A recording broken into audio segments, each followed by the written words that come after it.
Oops. There you go. Yeah, there we go.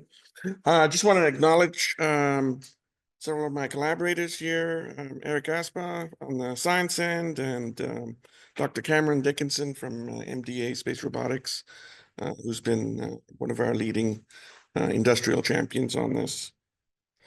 Sorry.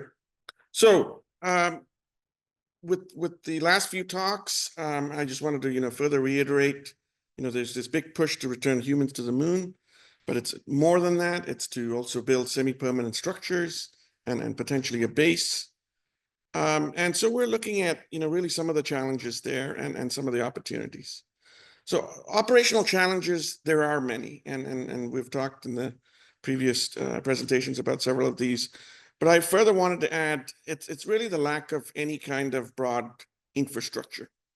And added to this also are worst case conditions, including, with any kind of base, internal fires, then you have issues such as solar flaring, micrometeorite hazards, and so on.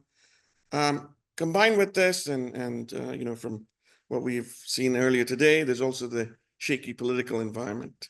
At times limited funding, push for, and this may be a really positive thing, expanded commercial participation, but also limited government commitment, risk tolerance, and perhaps even limited government leadership.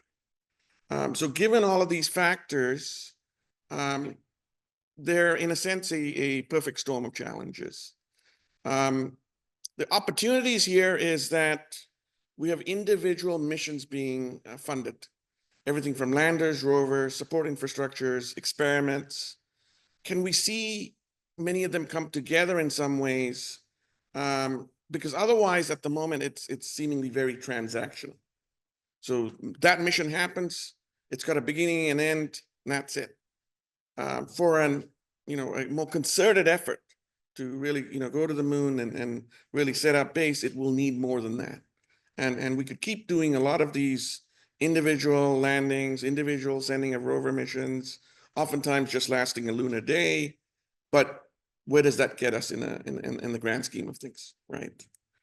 And so what we're arguing here is what we need is more interconnections between these missions so that we can get really a reduced bill for Earth-based taxpayers at the end and show this enterprise, be successful. So one of that is I think really the need for interconnection is to come up with robust outcomes in case of capability losses. How can missions and capabilities from one segment on the lunar surface help out with another? Provide for cooperative expanded reach and capability, how to potentially improvise, particularly if things don't go well. And then of course, emerging specializations.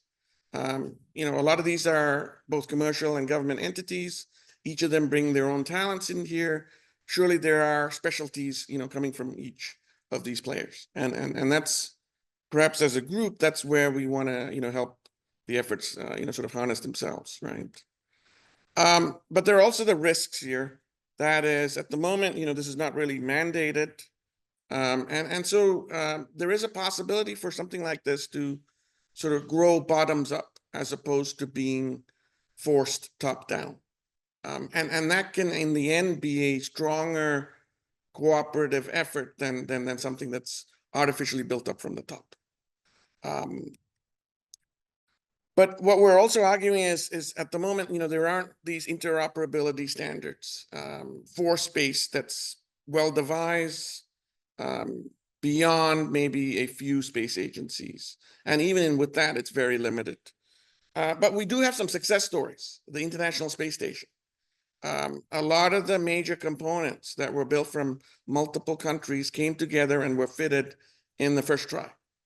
There weren't any fallbacks. There weren't any, major technical issues in that matter. And so it proves that international cooperation and interoperability is possible.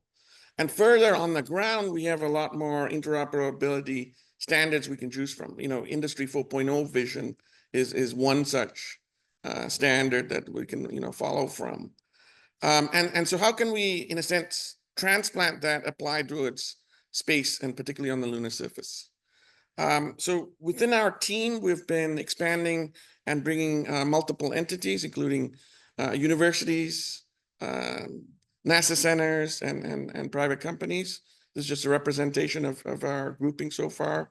And we have a website up if you'd like to get more information. There's also a QR code on that. But overall, in this effort here is to come up with a interconnecting device ecosystem that will enable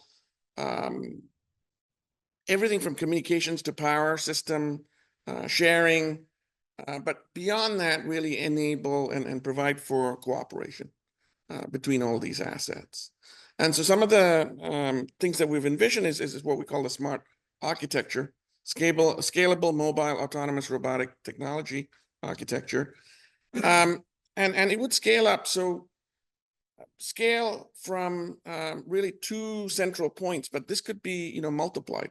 One is around the lunar base, and another is around mobile control towers and stations. One is sort of the mobile equivalent of the other. So with the mobile control towers, you could, in a sense, set it up at a mining site, at a way station. It could be at landing pads and so on. And so this would give you essentially a series of mobile services. Think of, maybe a cell tower, but way more advanced. Also providing you computational sharing capabilities, lighting, power beaming, in addition to, even services to sort of save data, right, as well. And so these would be services that would then enable robots and other smart devices and platforms, including instruments, to rely upon. So these devices don't in themselves have to have these same capabilities anymore. They get to be shared from these device sharing centers. And so by doing that, we have this whole cooperative ecosystem. But what we're also trying to really test this at is to see how well a cooperative system like this can work when they're extremely strained, when we have a major disaster unfolding. Let's just say a fire, right? That would be a true test. But to give you a better idea about the proposed architecture, some of the capabilities are offloaded. So your robot, your device, your instrument doesn't have to have very high-end computing. It can offload some of that computing to this, offloaded network, and that would do the computing for you, and then send you back the answers in a sense. And we would even envision having some of these computing inside the building blocks of a station, everything from the sandbags to other physical structures in the base. And we've even envisioned how this would be part of the pressurized modules. And the vision here is, because you sort of need this sort of backbone of smart devices to help really offset the challenges that humans and robots are going to be facing on the lunar surface. Otherwise, it's going to be very harsh as it is, and failure is going to be often. And so this is something that could really offload some of that capability. A lot of that will start with heavy number of sensors, being able to provide you all kinds of sensing to spot for dangers, of course, but well beyond that, to things like robot control units, to integrate them into these different platforms. What we haven't talked further about is how we could also integrate this into surface science instrumentation as well. If all of these capabilities are already there, then the surface science instrumentation could literally latch on to this network and really gain a whole lot of capabilities. Here is an example of the smart firefighting capability we've been looking into. And what we've found is with a network like this that integrates sensors and robots, we could actually fight fire very quickly. With really great advances in sensing, you can now, in a sense, better than humans being able to sort of smell a fire before it occurs, really get a very quick alert about whether there's a chance of a fire, and what are at risk, things like batteries, other things that may overheat. And so being able to react very fast in a fire essentially prevents the fire. And so you don't have to really deal with, you know, a more serious situation. Worst case is when oxygen is run out and humans are choking and they're essentially disabled. And so that's some of the advantages of this. Another thing that we've been looking at is how to survive the lunar night, which has been a critical topic on the lunar surface. And so we've come up with really coming up with shelters that would be integrated with these smart systems. We've done some simulations to show that we can actually pull off surviving through lunar night with this type of capability. But in the end, it'll also be using in situ resources. So you're not trucking in tons and tons of stuff from Earth to make this possible. So overall, we've talked to you briefly about the promise of interconnected device ecosystems and what that could bring. A lot of them identify well on NASA's latest shortfall list in terms of technical challenges. Terrestrial approaches are there, and they can set really the standard in a sense, but a lot more needs to be done to make them adaptable to the moon, and they're not going to work out just out of the box.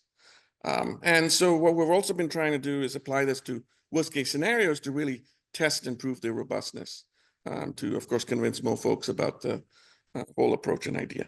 With that, thank you, and I'd be happy to take your questions.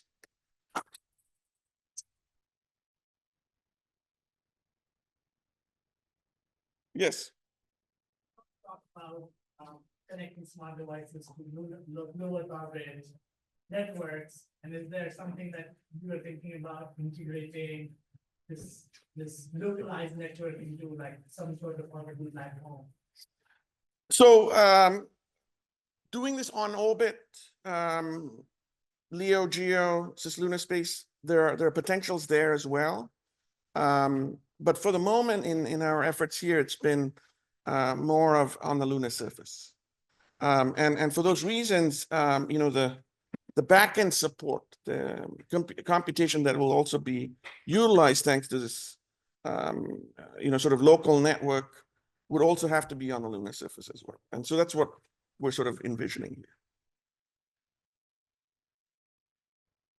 here. Yes.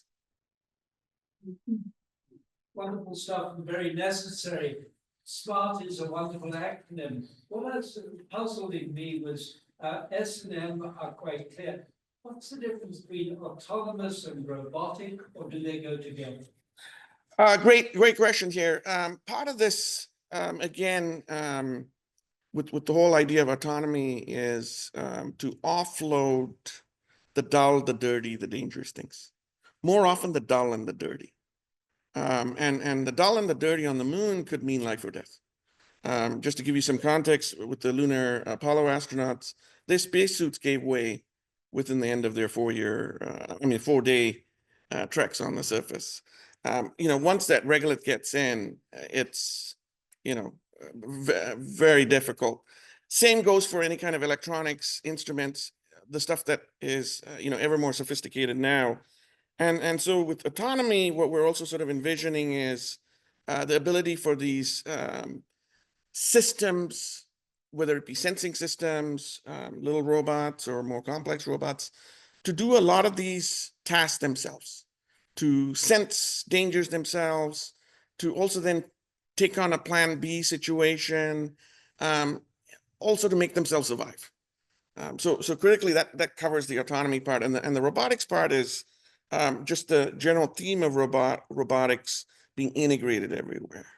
Again, you know, not necessarily up against a human or in a sense, you know, replacing their capabilities, but rather being very complementary and really trying to do, again, the dull, the dirty, the dangerous tasks. Yeah. All right. Great. Thank you.